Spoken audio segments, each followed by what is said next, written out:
Dartmoor prison, isolated from the outside world by walls of granite.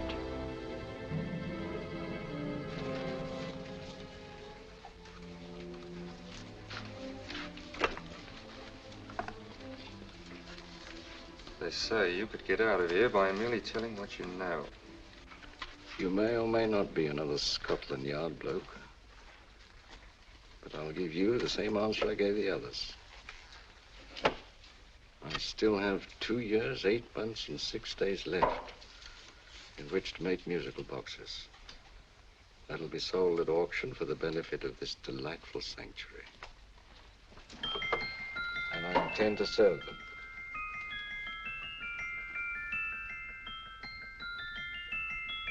Move along.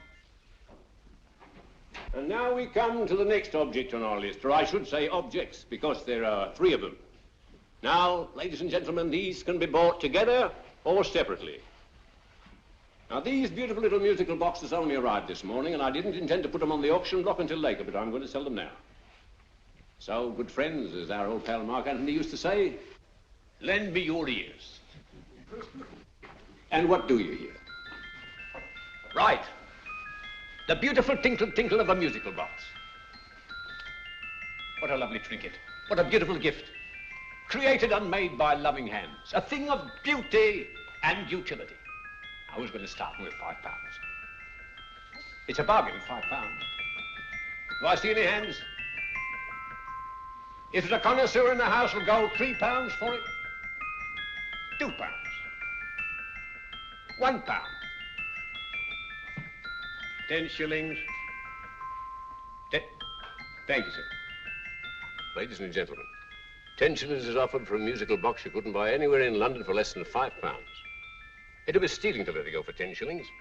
Like taking milk from a baby. All right, we're selling for 10 shillings. 10 shillings, 10 shillings is offered, 10 shillings is offered, 10 shillings is offered. And anybody give me £1? Want to give me £1? Oh, won't someone give me £1? A pound, £1 is offered, £1 is offered, ladies and gentlemen, £1 is offered. It's against you, sir. Will you go to £2? We got to £2, sir. £2. £2 is offered. £2 is offered. Going once, twice, third and the last call. Sold to the gentleman for £2. Sorry, my dear. Now, ladies and gentlemen, comes the opportunity to purchase an exact duplicate of the beautiful little musical box just bought by this gentleman for the ridiculous low price of £2. Now, it's exactly the same. Exactly the same. Made with the same hands. You hear that? Isn't that lovely? That tinkle, tinkle, tinkle, tinkle. Sounds like Bow Bells to me, you know, with little angels pulling on the ropes, eh? Who'll give me £2 for it? Who'll start me with £2? Will anybody start me with £2? Oh, come, ladies and gentlemen. You know, from your enthusiasm, we might all be in Scotland instead of London. Please buy it for me, Daddy. £2, certainly not. We all might be in Scotland. Besides, I don't like his manner. £1, 10 shillings. £1. £1 is ours. £1 is offered. £1 is offered, going £1. Any advance? Going once, going twice, the third and the last call. Sold to the lady for £1. Smart bidding, my dear. Thank you. We come to the third and last of these beautiful little musical boxes. Exactly the same. Tinkle, tinkle. Isn't that lovely? Ladies and gentlemen, I don't bring you here to gull you and swindle you. This is the exact replica of those 2 I just sold before.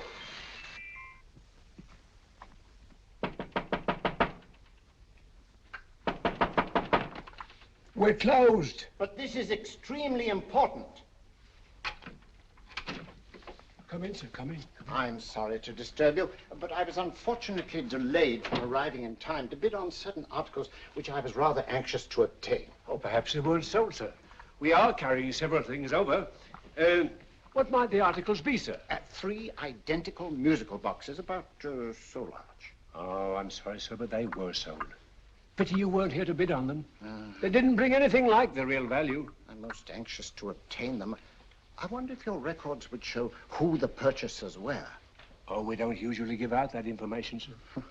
For certain, shall we say, sentimental reasons, I'm most anxious to get in touch with the purchasers. I'd be willing to pay, shall we say, £5. Well, for certain sentimental reasons, sir, we'd be very happy to oblige. Alfred, today's sales.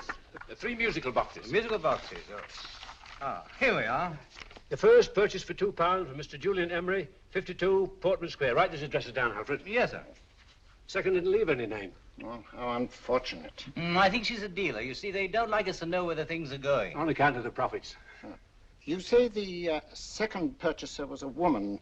Can you give me a description of her? Oh, she was a young woman, fairly tall, slender, had a light complexion and dark hair, and she was wearing A grey suit, don't you remember? That's right. She probably runs a gift shop. She paid £1. You say she comes here fairly frequently? No, I didn't say so. But she does, sir. Like as not, she'll come in on Thursday. We have sales on Mondays and Thursdays. Oh. And the third box? The third, Mr. William Kilgore, 143B Hampton Way. For 10 shillings. Quite a drop from £2. Mr. Kilgore was a Scotchman. Oh. Thank you. You've been most helpful. Oh, thank you, sir. And any time you're passing, drop in. We always have lovely things for sale. Our card, sir? Thank you. I'll be back Thursday.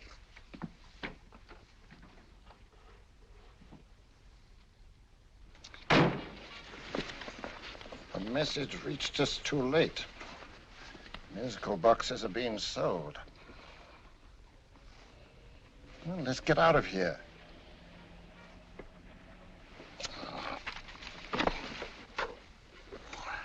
Someday you'll go too far. Reaching for a star, you fool. Yet a fool may touch a star, Colonel Cavanaugh, if he but reach high enough. But not possess it as you would. The musical boxes, they're being sold. What a pity for you, my dear Colonel. Is it my fault that the message reached us only an hour ago? Is it my fault that they were sold? You can't hold me responsible for that. Hope for your sake you're right.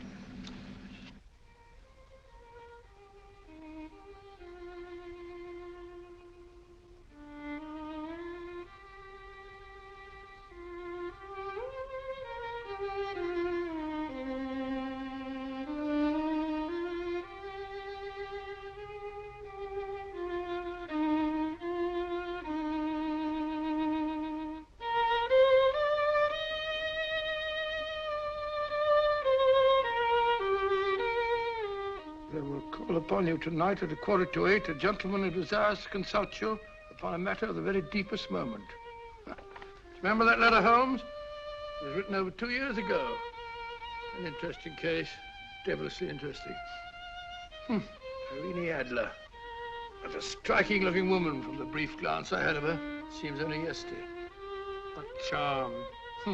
What poise, and what a mind. Sharp enough and brilliant enough to outwit the great Sherlock Holmes himself. I take it the new issue of the Strand magazine is out, containing another of your slightly lurid tales.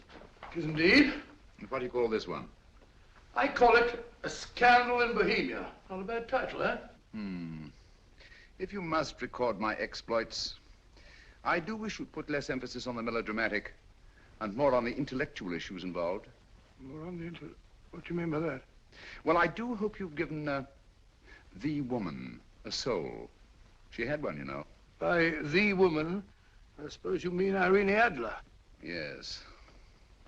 I shall always remember her as the woman.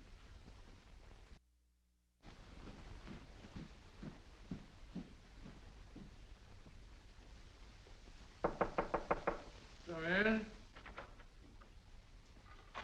I think. That's it, old boy. How are you? How are you, old boy? I haven't seen you for years. I want you to meet my old friend Sherlock Holmes. Holmes, this is Stinky.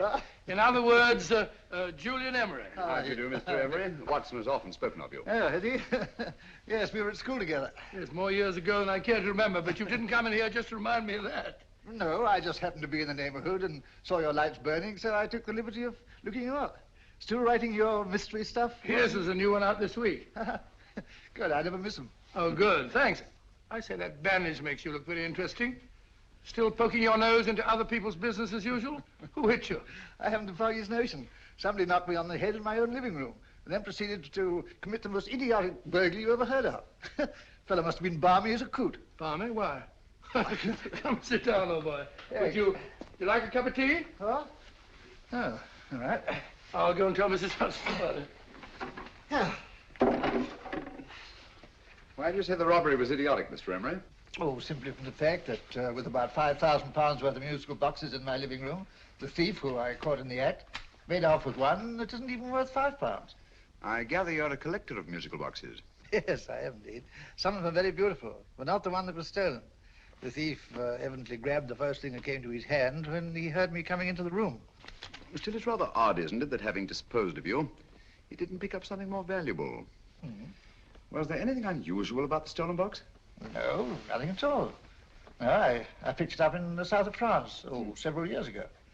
You say you have many valuable music boxes, and yet the thief made off with one that isn't worth £5. Sounds like rather an intriguing little problem. Yes, well, I take it that he was just an ordinary petty thief and didn't know the value. That is a possible explanation, and yet I venture to say that the average petty thief has a more extensive knowledge of the value of objets d'art than the average collector. Well, anyway, that's Scotland Yard's theory. They didn't get very excited about it. That's consistent anyway. I wonder if I might see your collection, Mr. Emery. Oh, of course you could, yes. Nothing a collector likes more than showing off his trophies. When would it suit you? No time like the present. Good. My place is just round in Portman Square. Shall we? Yes, right. Hello? Where are you going? Stinky hasn't had his tea yet. Oh, I'm sorry. We're going round to my place, where I'm going to give you something better than tea. Now, this one was made for Louis XV, and is one of the very few still in existence from that period. And a particularly fine specimen at that. Charming, isn't it? Quite. They all sound to me like a lot of mice running about on a tin roof.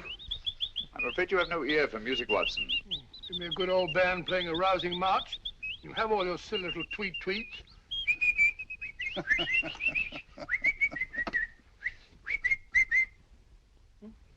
Another one. It's just me.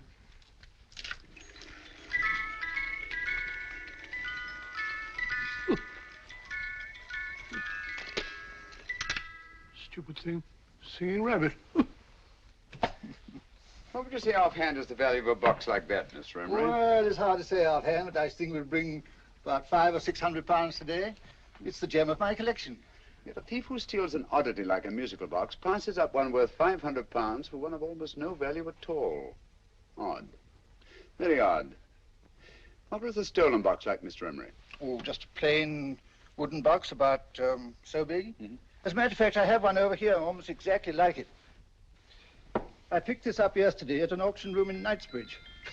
Paid only £2 for it. Of course, I wouldn't in the ordinary way add one like this to my collection, but the tune intrigued me. I'd never heard it before.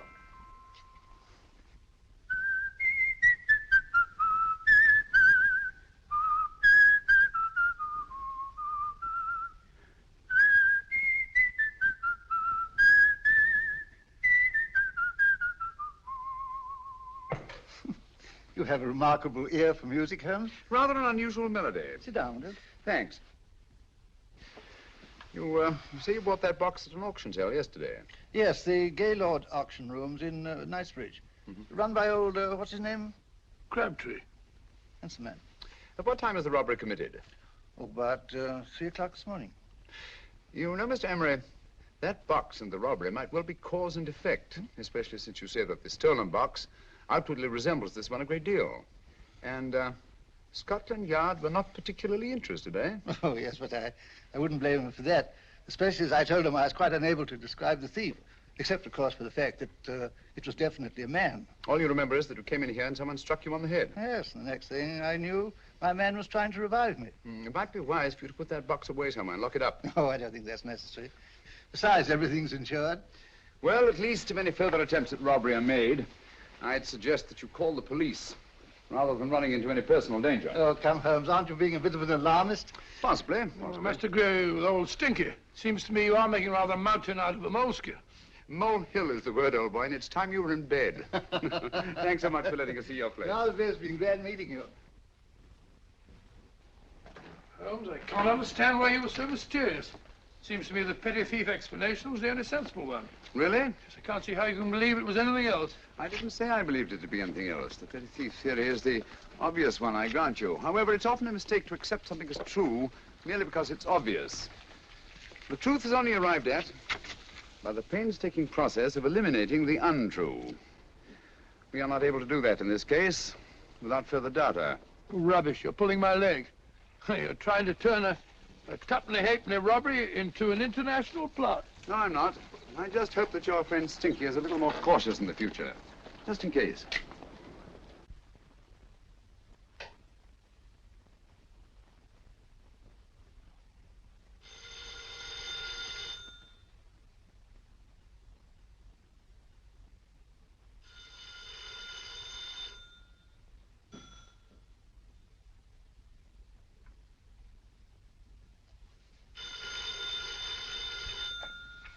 Hello? Yeah? Julian Emery here. Who? Why, of course I remember you, Mrs. Courtney. Yes, you're the one bright spot at that appallingly dull affair of Lady Sanford's. Huh? Of course it isn't too late to come round. Yes, I shall be delighted to give you a drink. I tell you what, come straight up and I'll leave the door unlatched. Right, well, 15 minutes? Good. I shall be counting each moment. No, I mean that, really. Right, goodbye.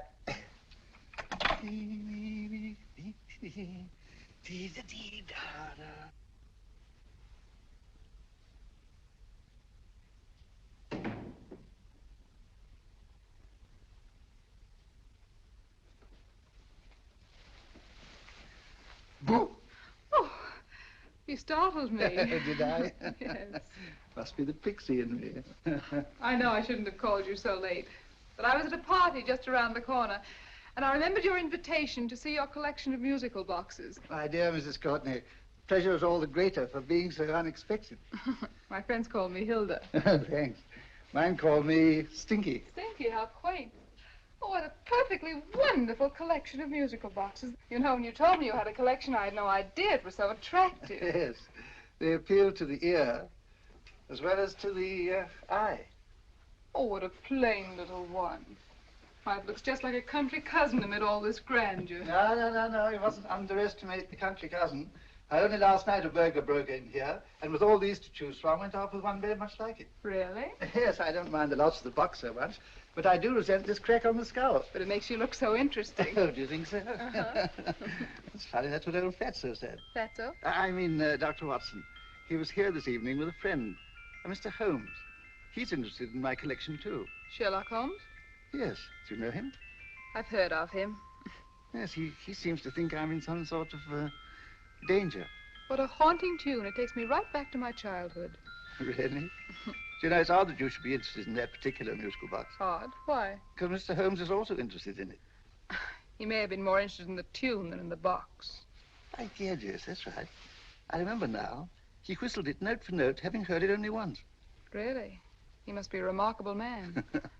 Bit of an alarmist, if you ask me. Don't you believe in warnings? Of course not. Who'd want a box like that? I would. You're not serious. Oh, but I am. Well, you put me in a very awkward position. I'm a collector, you know. And the collector buys but never sells. But if the price were high enough... The price has nothing to do with it. It's the principle of the thing. Yes, well, we haven't had our drink. No, thanks. I must be getting along. Must you really? I'm afraid so. You're not walking out on me, are you? My reputation, Stinky. I say, you know, you are an attractive woman. Thanks.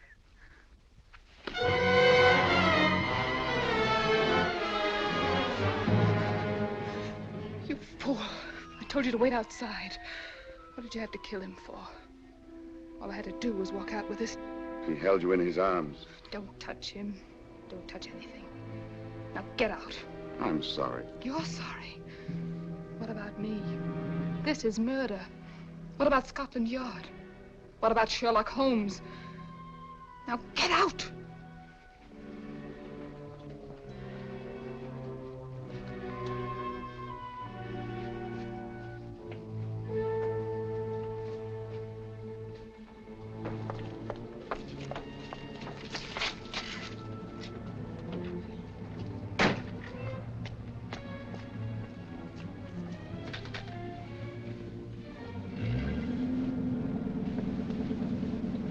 Did you get it? Good. Did you have any trouble with him? Just a matter of murder. Ah, Mr. Holmes. Hopkins? Thanks for coming so promptly. Inspector Lestrade suggested that I call through to you. Mr. Emery was the client of Mr. Holmes, Inspector. Indeed. You didn't mention that when I telephoned you, Mr. Holmes. Well, not exactly a client, Inspector. Sergeant Thompson? He was killed between the hours of 11 and 2 o'clock this morning, Mr. Holmes. Must have been someone he knew, someone of whom he had no suspicion. Poor old Stinky. It's all my fault. I should have prevented this. Well, it's no time to start talking about that now, Doctor. Apparently it's gone. That's the second attempt on the musical box that Emery bought at the auction sale. And this time it was successful. But that box was only worth £2. It was worth a man's life, Watson. I think we'd better pay a visit to Gaylord's auction room and that fellow Crabtree. Inspector, may I suggest that you make a complete search of this flat for a small, plain, musical box about that size? Thank you. Come on, Watson. You say the first box went to Mr. Julian Emery. The second to Mr. Kilgore, 143B Hampton Way. And the third to the unidentified young lady who presumably has a shop and lives near Golders Green. That's right, Mr. Holmes. Isn't it rather strange, Mr. Crabtree, that you should have had 3 identical musical boxes all playing the same tune? Where'd they come from? Dartmoor Prison. Dartmoor? Yeah, we get a regular shipment from there every month. The inmates manufacture them. Well, they make all kinds of things, you know, pipe racks, waste paper baskets, musical boxes. Did you happen to notice if anyone showed any particular interest during the auction in the purchasers of these 3 boxes? Oh, come now, Mr. Crabtree. This is very literally a matter of life and death. Well, since you put it that way, Mr. Holmes, there was a gentleman came in here about an hour after closing time, and he was in an awful state, he was. He gave me £5 to tell him where the boxes had gone to. He said they had a sentimental value for him, sir. Expensive sentiment. Can you describe him? He was tall, distinguished looking, and he had grey hair and a moustache. He was quite a gentleman, sir. What was his reaction when you were unable to supply him with the address of the young lady who owned the shop? I told him the young lady usually come back on Thursday. He said he'd come back on Thursday. Now, that's tomorrow. Thank you, Mr. Crabtree. You've been very helpful. Thank you. Come along, Watson. Where are we going now, Holmes? To the home of Mr. Kilgore, the man who bought the 3rd box.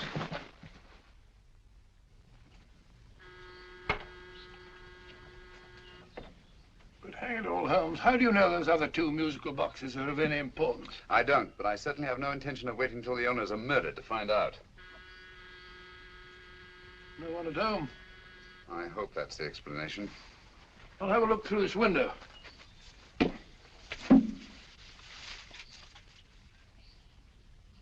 Doesn't seem to be anyone there. The whole place seems deserted as far as I can see. Yes. Mr. and Mrs. Kilgore at home? No. When do you expect them? Oh, in an hour or so. But there's no use your hanging about. They don't buy nothing from peddlers. Peddlers? My good woman, this is Mr. Sherlock Holmes.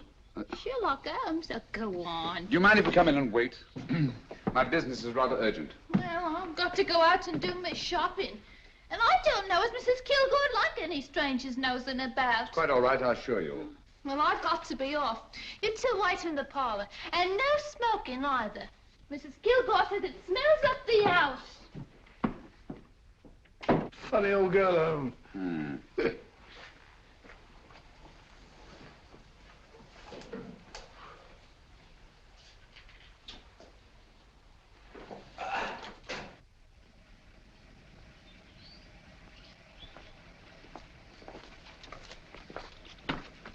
Park Lane. Park Lane? And what would the likes of you be doing in Park Lane? Now, don't worry about the fare, Ducky. If you knows how to get to Park Lane, up it.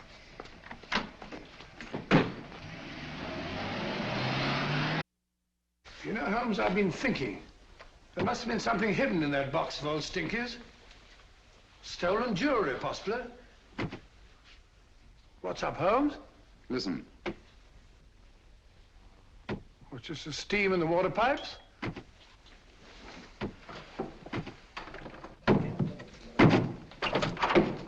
Watson!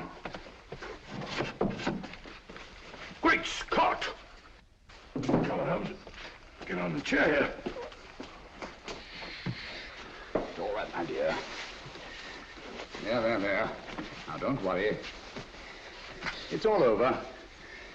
There you are, dear. Don't cry anymore. She tied me up and shut me in the cupboard. I know. She won't come back. Did you show her your new musical box? Yes, she said she wanted to hear it play, and as soon as I showed it to her, she grabbed hold of No, me. I know. Now, don't worry. We'll buy you a new musical box. Yes, my dear, the best one in London. Watson. Oh, what a fool I've been. What do you mean, Holmes? She took the musical box out of this house in that market basket, right under our very noses. Why could the Kilgore charwoman want to take the music box? She isn't the Kilgore charwoman. She's a consummate actress. An extremely clever, unscrupulous woman who will stop at nothing. Take care of the child, will you, Wolfella, till our parents get back. Explain everything to them. Of course I will. But, Holmes, where are you going? Somewhere, somehow, I must get to the young lady who bought that third musical box before our opponents find out. I only hope that I won't be too late. Oh, no. No, darling, you mustn't cry anymore. Now, cheer up. Would you like to hear old Uncle make a noise like a duck?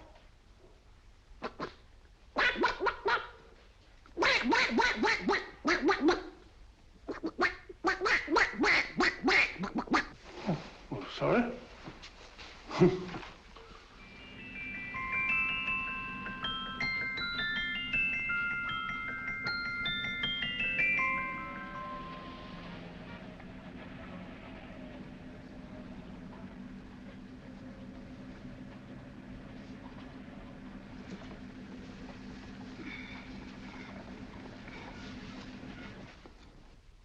Now, ladies and gentlemen, how much am I offered for this beautiful lace Dresden china figurine?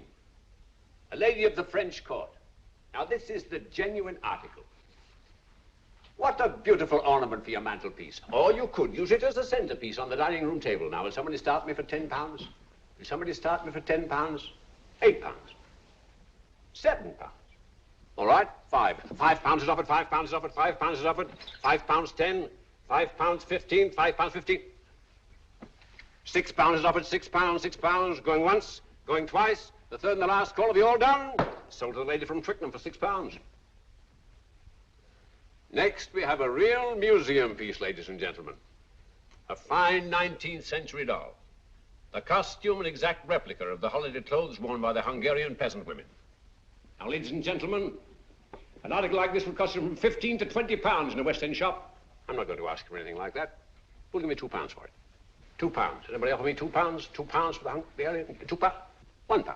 What? Anybody give me £1? Anybody offer me £1 for the doll? £1 is offered, ladies and gentlemen. £1 is offered. Now, I'm not going to waste your valuable time or mine in trying to get one half of what this beautiful doll is worth. If the young lady can steal it for £1, that's her good fortune. So it's going once, it's going twice, the third and last call. Any more? Sold to the young lady for £1.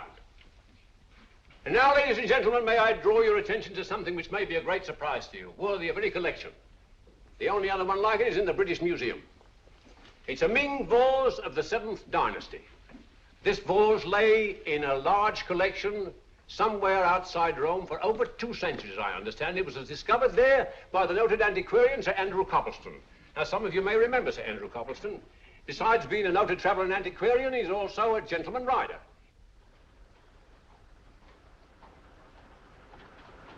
A girl with a parcel in her hands, that's her. Are you sure that's the girl? Well, she fits perfectly the auctioneer's description. Follow her, Hamid.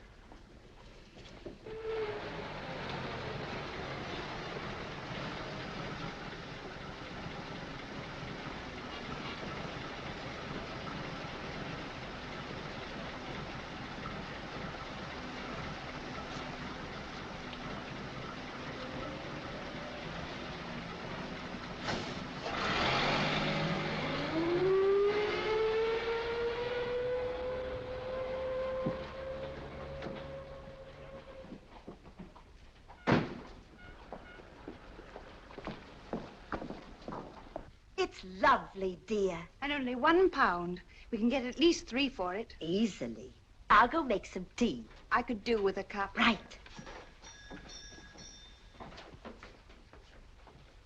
Good afternoon. Good afternoon. I'm looking for a birthday gift for a 7-year-old girl. What would you suggest? We have some lovely dolls. Now, this Hungarian I think peasant... she has enough dolls already. Books are always welcome. Well, I'm looking for something a little different. Oh, that's rather cute. What is it? Oh, that's a musical box. Children always love them. And this is an exceptionally nice one. It plays many tunes.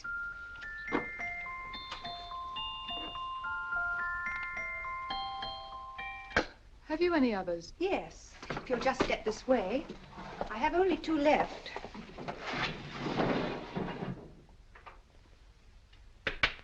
How nice.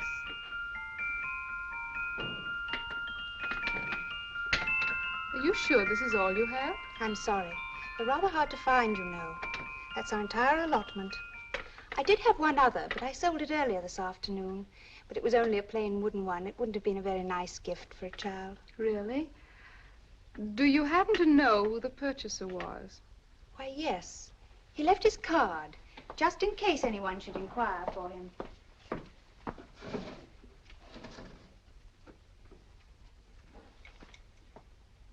How interesting. I'm sorry, but I'm afraid I'll have to look a bit further. Thank you anyway. Good afternoon. Thank you.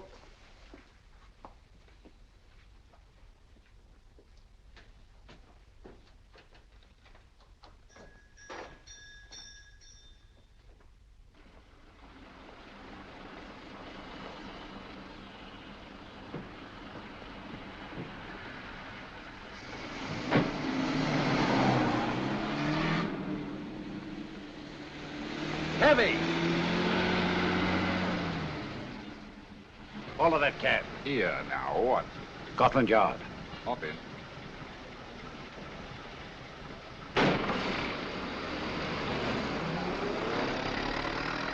Sherlock Holmes. I might have known. We thought we were the hunters, instead of which we're the hunted. We've been fools. We played right into his hands. Of course. He's had us followed. Don't look. The man in front of the toy shop. Hamid. Turn sharp right at the next corner and again at the next.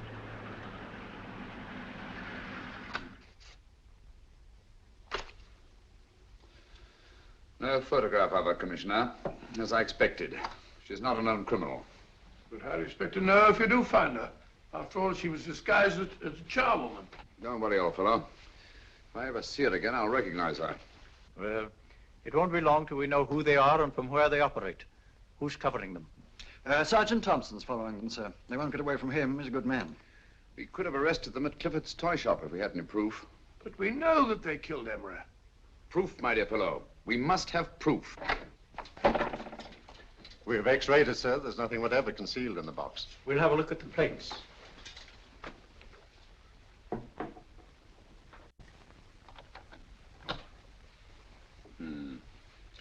There must be some clue. And it's probably so obvious that we've all overlooked it. Seems to me we're up against a bunch of lunatics. Not lunatics, my dear fellow. Extremely astute, cold-blooded murderers. What can these little musical boxes have in them that's so important? Don't forget, they were made in Dartmoor prison. You can smuggle stuff into prison, but not out. Do you want us to break the box apart, sir, to see if there's anything the x-ray hasn't caught? No, not yet. Do you mind if I take it? Certainly. Thanks.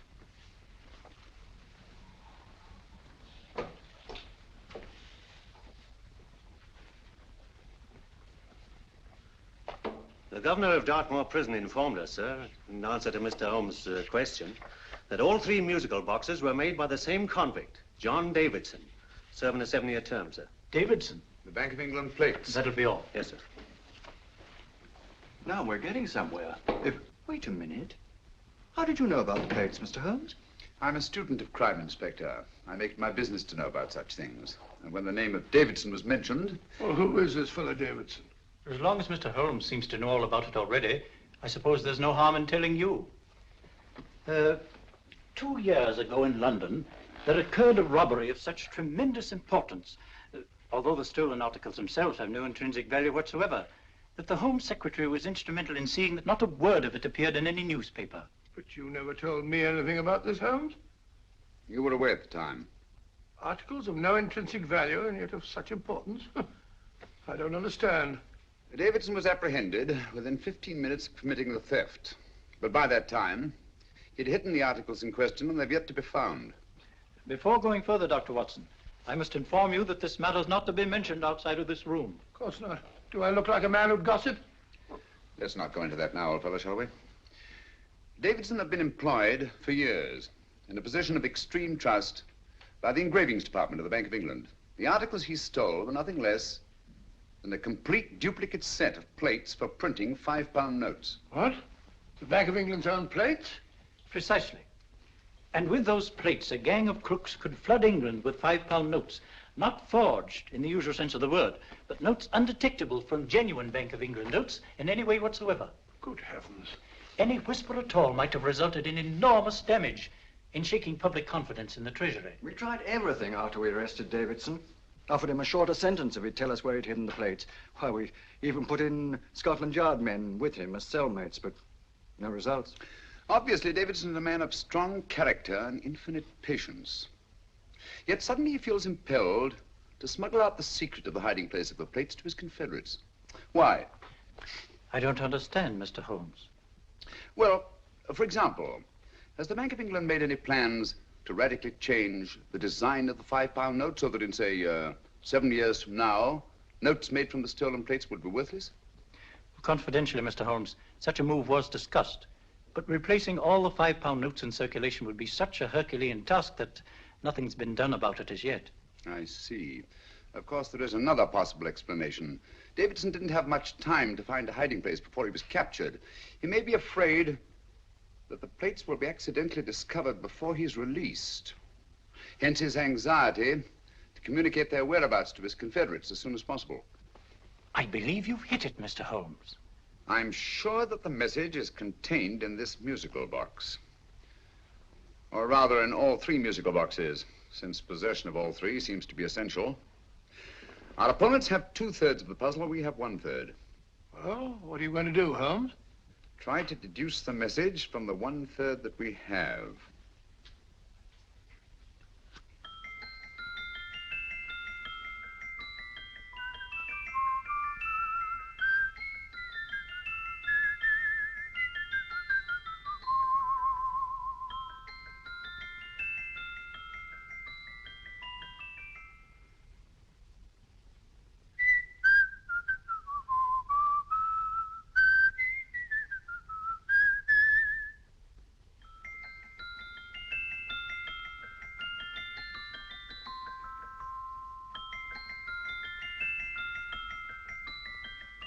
It's the same tune as the one played by Emery's musical box. And yet it's different. Sounds the same to me. The tune. Somehow the tune is the key to the mystery. It must be the tune. Otherwise, why use 3 musical boxes to convey the message? Why not collar boxes or shoe boxes? Yes? Oh.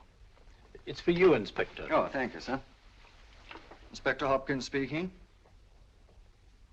What?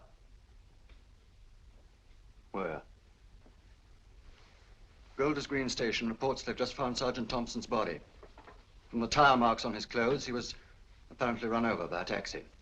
What an unfortunate accident. Not an accident, my dear fellow. I'm afraid it's murder. Never know just who you're going to meet when you're walking down a busy London street. Mrs. Hawkins, Mrs. Brown, any subject of the crowd. Oh, you never know just who you're going to meet. So you better hold your topper in your hand, just in case you meet a lady on the Strand. Girls will think you're kind of sweet, and your day will be complete. Oh, you never know just who you're going to meet. Now, a gentleman is judged by his appearance. Yes, a gentleman is judged by how he talks.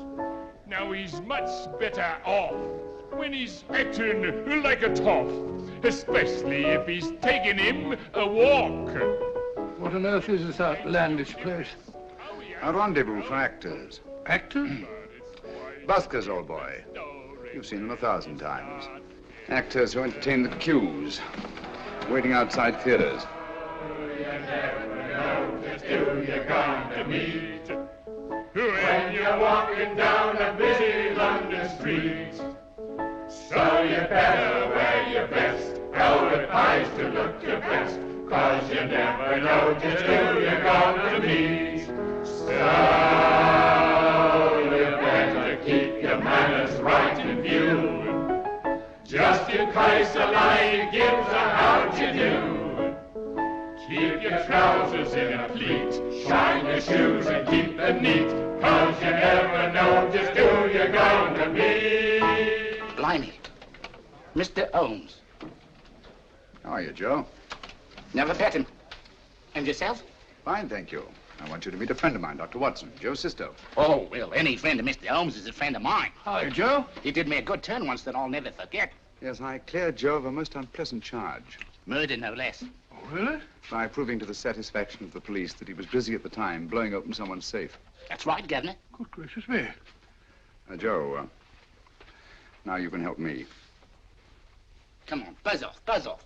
Come on, up it, up it. Can't a gentleman have some peace and quiet around here? And you too. There you are, Mr. Holmes. Now we can have some peace and quiet around here. Thank you, Joe. There's £5 in this for you. Well, I wouldn't want to take it on myself, sir, but I can get somebody to do it for you for half of that. You don't know what the job is yet. For £5? Murder, ain't it? What? No, Joe, not murder, just music. I want you to identify a song for me. Oh, there ain't a song that's been written that I don't know. That's why I came to you. Now, of course, the violin is more my instrument, but, oh, well, here we go. Now, listen to this, Joe.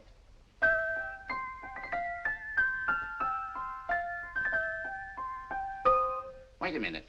You're playing that wrong. That should be E natural, not E flat. You know the song? Oh, yes. It's an old Australian song called, The Swag Man. But you're playing it all wrong. That's what I hoped you'd say. Now, listen again, Joe.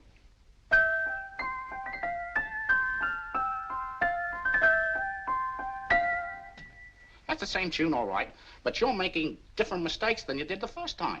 No, not mistakes, Joe. Call them variations. Here, play the song for me, will you, the way it's written.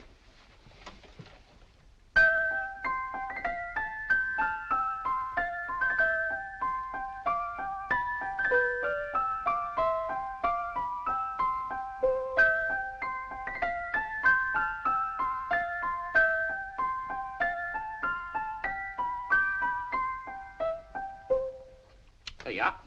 Thank you, Joe. What's it mean, Holmes? Are you onto something? Perhaps. I don't know yet. It's probably a code of some sort. Joe, could you write the song down for me? The way it was originally written? Oh, sure, Mr. Holmes. But it'll take a few minutes. Mm-hmm. Here, Mabel. Pale ale. Come on, up to it. Along with it.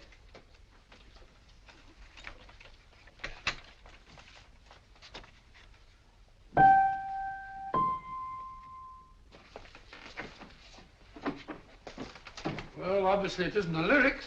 No combination of those words made any sense at all. The variations in the way Emery's musical box played the tune are different from the variations in the one we have. You sure? Quite. You see, I took the trouble to memorize the tune as played by Emery's box that night we were with him in his flat. Holmes, you amaze me. Elementary, my dear fellow. One of the first principles in solving crime is never to disregard anything, no matter how trivial. But why were 3 boxes? Why not 1? Because the message was obviously too long to be conveyed by any one variation. Then there's the 3rd box, the one that woman took from the Kilgores. That contains yet another set of variations. Yes, well, it's all beyond me. Well, all we have to do now is to find the secret of the variations. Not a very easy problem to solve, my dear fellow.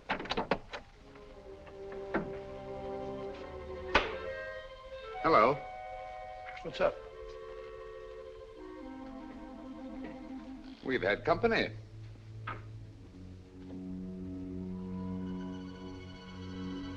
I say, this is outrageous. Ask Mrs. Hudson to come in here, will you? Right.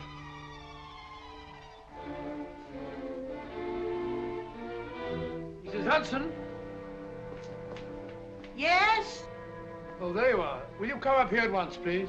Oh, coming, sir.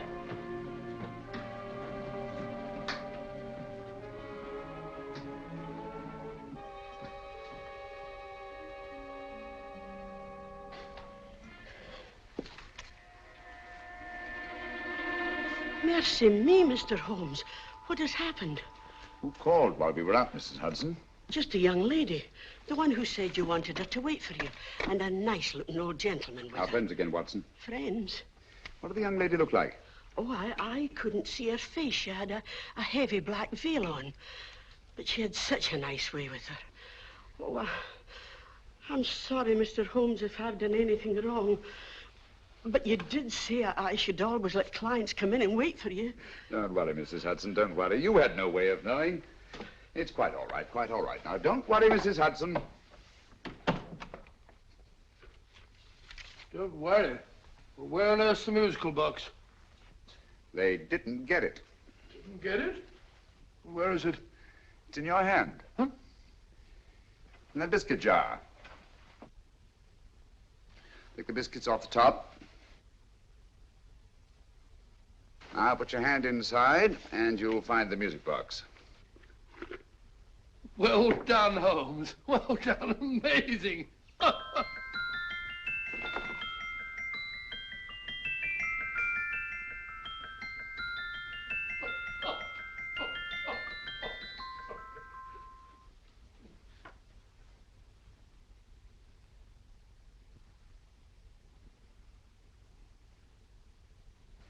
Phew.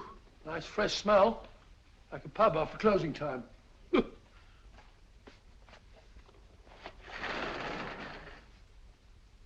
I say, Holmes, What?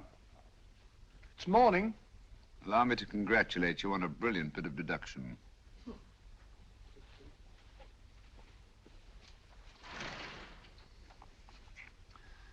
It's not a transposition, not a polygraph transposition, not a trigraph, nor any known form of decoding. How about the Morse code? Have you tried that? Yes, at about 3 o'clock this morning. I'm sorry, old man. I was only trying to help.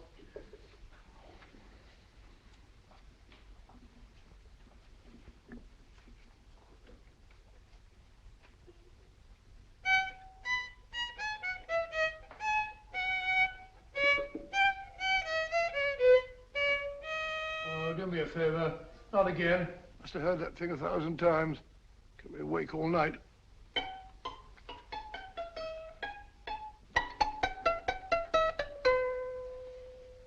Not a very distinguished composition, I grant you. You know perfectly well I don't know one tune from the other. When I was a kid, my people tried to have me taught the piano. I've always felt sorry for that old teacher of mine. The poor old girl finally reached the point of numbering the keys for me. 1, 2, 3, 4. Even then, I never progressed beyond it. Numbering the keys, Watson. The 19th key of the keyboard is the 19th letter of the alphabet. S. Here. Write it down when I give it to you, old fellow, will you? The first altered note. Write S first. Now, the 8th key is H. The 5th key, E. The 12th key, L. The 6th key, F. S-H-E-L-F. Shelf. Your piano lessons were not in vain, old fellow. You've solved it. Thank you. Thanks, old bean. Hold it. We now have 2/3 of the message. Behind books, 3rd shelf, secretary, Dr. S. Presumably, these are the first and second portions of the message. And this gang has the first and third parts of it. Precisely. Then it's a stalemate? Yes, Commissioner, but we can't leave it like that. There's no doubt in my mind that they'll try to secure our third of the message that's missing.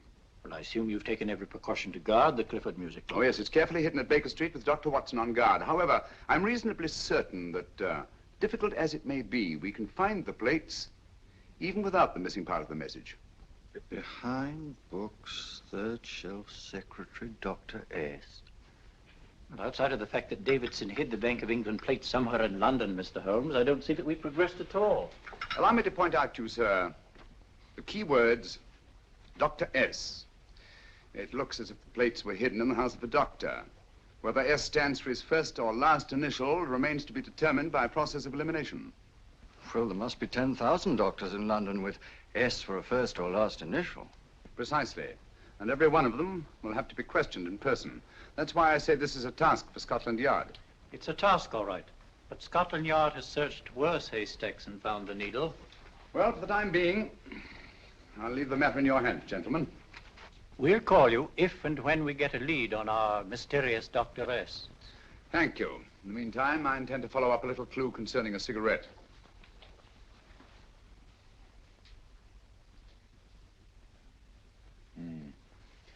You're certain of the identification of the tobacco? Absolutely.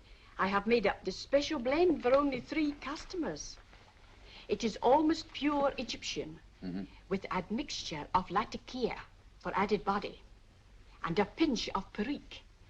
Merely a whisper, as one might say, for elusive fragrance. Yes. And the 3 customers?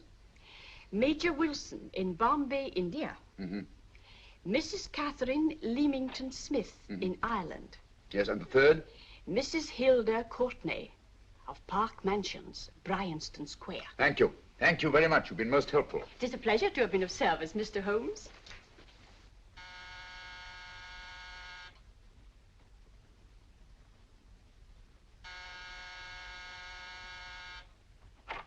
Yes? Mrs. Courtney? Yes. My name is Sherlock Holmes. Oh, do come in. Thank you. I've heard of you, of course, Mr. Holmes. I believe we have a mutual friend in Sir Edward Brookdale. He's spoken to me of you quite often. Indeed. And to what good fortune am I indebted for this visit? I think you know Mrs. Courtney. Well, I did get a summons for speeding last week. But outside of that, I don't think I'm of any interest to the police. Oh, come now, Mrs. Courtney. You seem to forget that you and I have met before. I'm sorry. I'm sure I would have remembered meeting the great Sherlock Holmes. Please sit down. Thank you. You say we met before. Yes. At the home of Mr. and Mrs. Kilgore, 143B Hampton Road. Kilgore? I don't think I know anyone of that name. Well, I didn't say you knew them. As a matter of fact, you called on them when they were out. I don't understand, Mr. Holmes. Really? And you were dressed rather differently. Indeed. Cigarette? Thank you.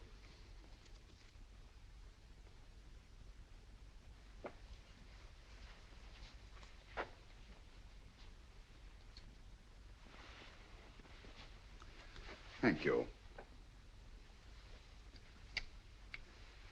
You know, Mrs. Courtney, people generally forget, in assuming a disguise, that the shape of the ear is an almost infallible means of recognition and identification to the trained eye. Evidently, you've mistaken me for someone else. Oh, no, not at all. Though naturally, I expected your denial. But when you paid your visit to my rooms at Baker Street, you carelessly left behind another identification. They're, identical, aren't they? Yes, I must admit they are. You see, Mr. Holmes, to catch one as clever as you, I had to use a very special lure.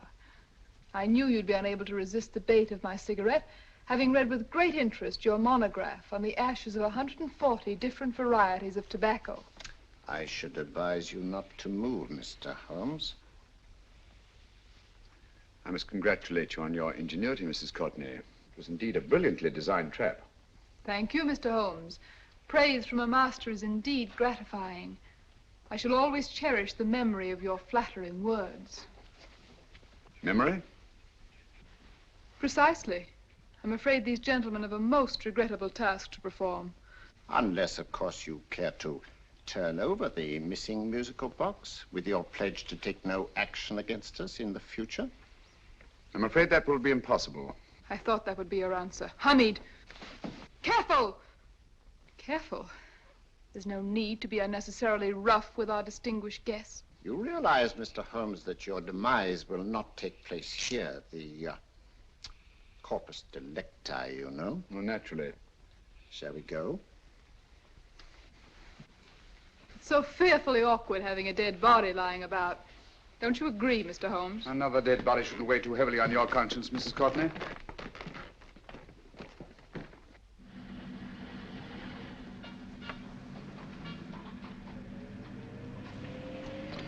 You mind if I have a cigarette?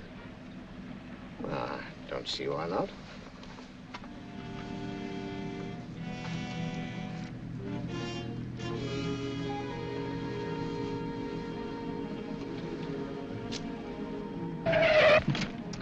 Be careful, Hamid.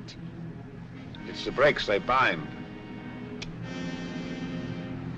Thank you, Colonel Cavanaugh. It's very considerate of you.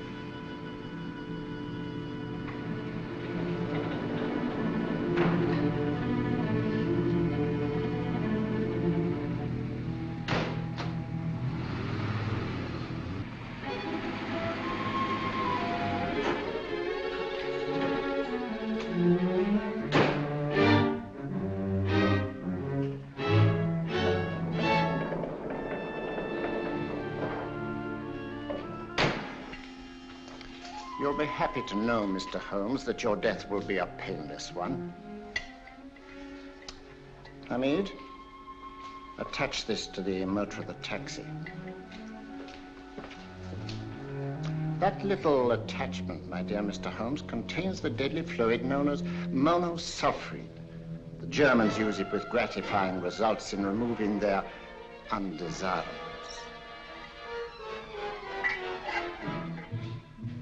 Start the motor.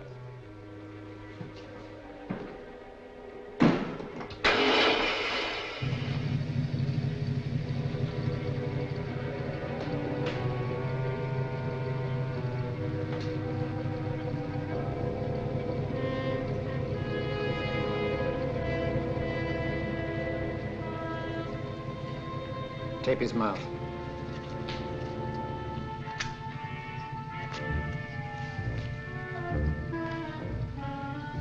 Now, up with him, Hamid.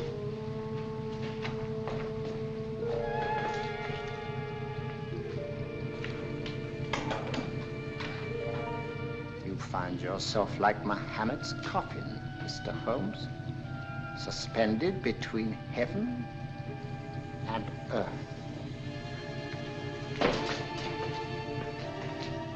Plenty of fuel in the tank? Good.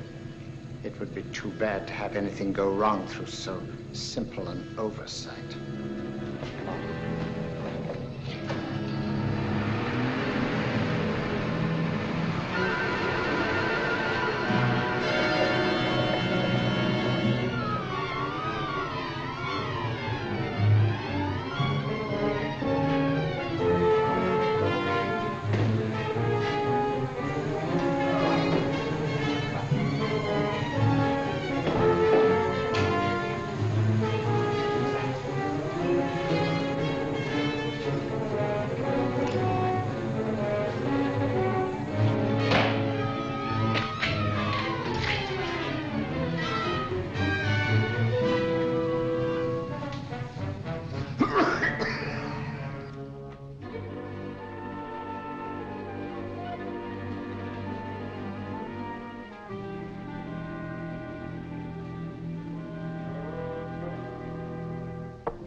Good afternoon. Mr. Sherlock Holmes? No, I'm Dr. Watson. Oh, of course, Dr. Watson. How stupid of me. Oh, so this is stupid of me. Won't you come in? Well, I really came to see Mr. Holmes. Oh, I'm afraid he's out. I don't know when he'll be back. Perhaps there's something I can do. Won't you sit down? Thank you. You know, Sherlock Holmes and I have been engaged on a great many cases. Oh, really? Yes, indeed. As a matter of fact, this very moment, we're involved in one of the most baffling... Oh, well, won't you tell me your trouble? I may be able to help you. That's very kind of you, Dr. Watson. Perhaps if I wouldn't be imposing too much. Imposing? Oh, there's no imposition. No imposition at all. A pleasure, I assure you. Now, tell me all about it, Miss Williams. Mrs. Williams. I live in Surrey, Dr. Watson, and I've come up to London in sheer desperation. My only sister has disappeared, and the local police seem utterly unable to find her. Well, Holmes and I solved a case exactly like that once. Very interesting as far as I remember. I call it the adventure of the solitary cyclist. Oh, sorry. Now I come to think of it, it wasn't so very similar. Entirely different. I don't think what I was saying. Where were we? She's only 17, Dr. Watson, and until she disappeared last Thursday, she seemed to be in the best of spirits. Possibly a romantic entanglement? Oh, no, nothing of the sort. She left no note, didn't even pack a bag, no explanation. She just started to walk to the village from our house in broad daylight and simply vanished from the face of the earth. Oh, there. Might I have a glass of water? Glass of water. One minute.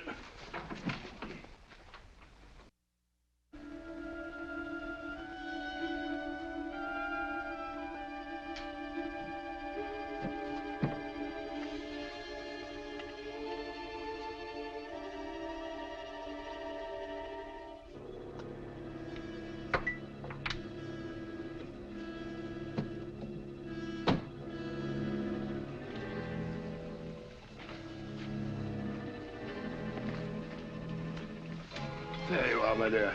Thank you, Dr. Watson. No, you're not to cry anymore. You must pull yourself together. Oh, I feel much better already knowing that you're going to help me. Oh, Dr. Watson, look! Good heavens! Get through the fire brigade, quickly!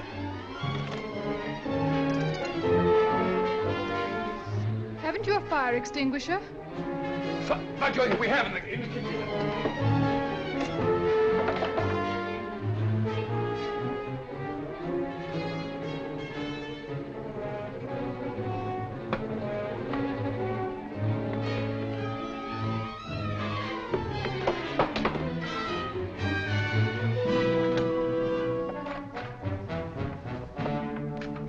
Don't you worry, Miss Williams. We'll have this thing out in no time.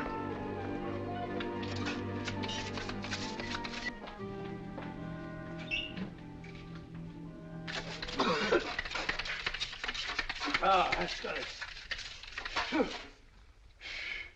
Get some air.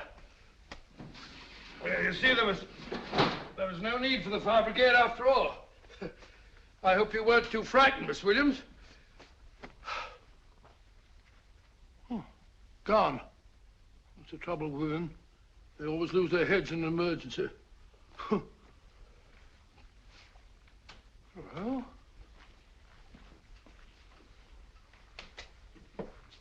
a musical box. Great Scott! Miss Williams!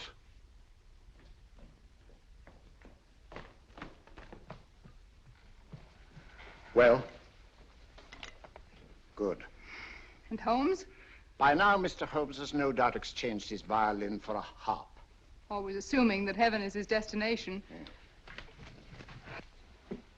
And now that we have the missing musical box.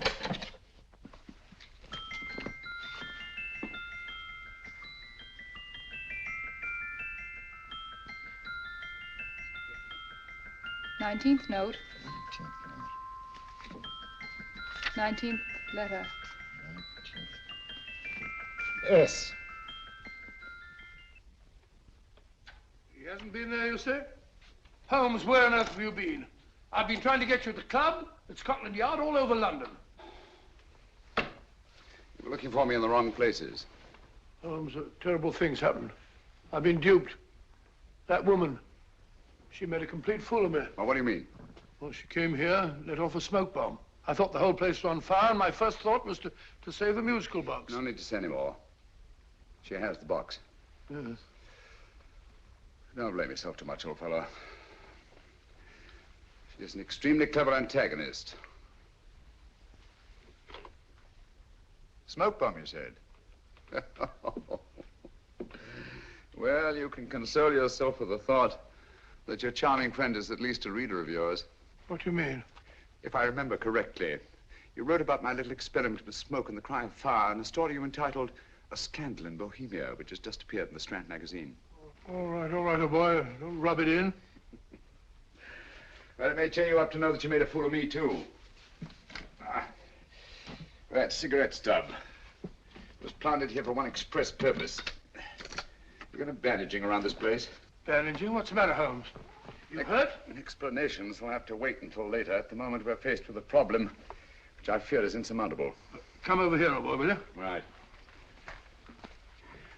Our opponents are in possession of all three parts of the code. And here are we, while the Bank of England plates pass into their possession. Cheer up, old fellow, cheer up.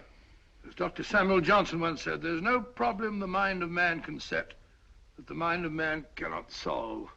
What's that, old fellow? I was just quoting Dr. Samuel Johnson. He said there is Thank no... you, Watson. Thank you.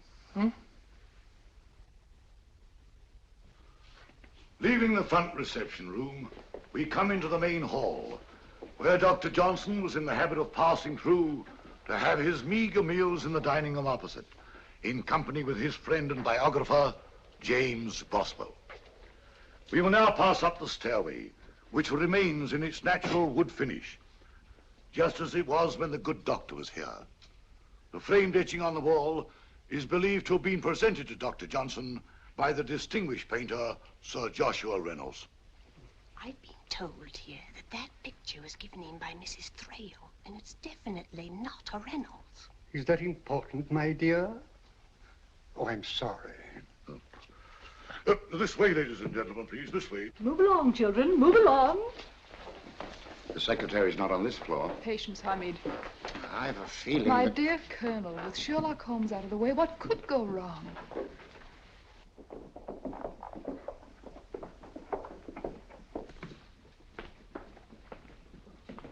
And here we have the Garrett Library, in which Dr. Johnson wrote his famous dictionary, and in which you will see also many of the great man's books and other items of interest.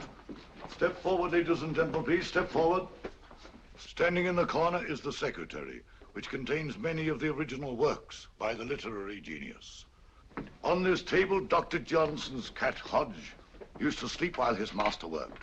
A strange thing about this cat, ladies and gentlemen, was its love of oysters.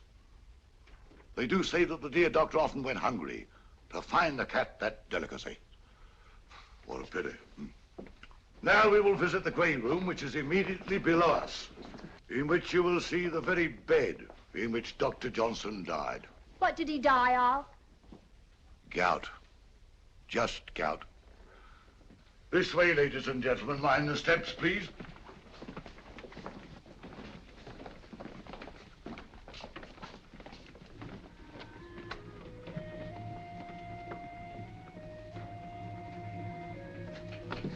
Your keys.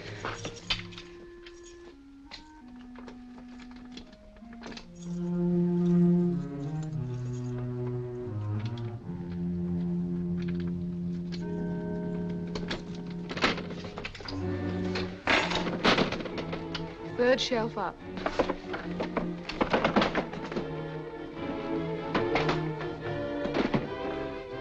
The knife.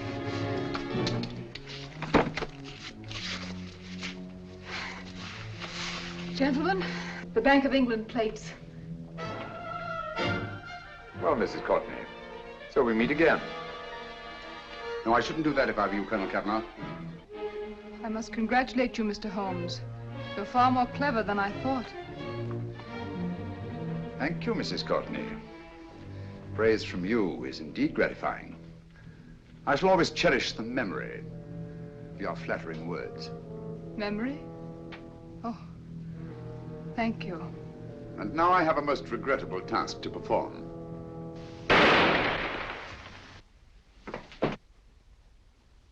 Holmes! Coming, Holmes! Holmes, you all right? Perfectly, thank you, old fellow, but I think this gentleman on the floor requires some medical attention. We must see that he looks his best, you know, when he's hanged. Take them in charge.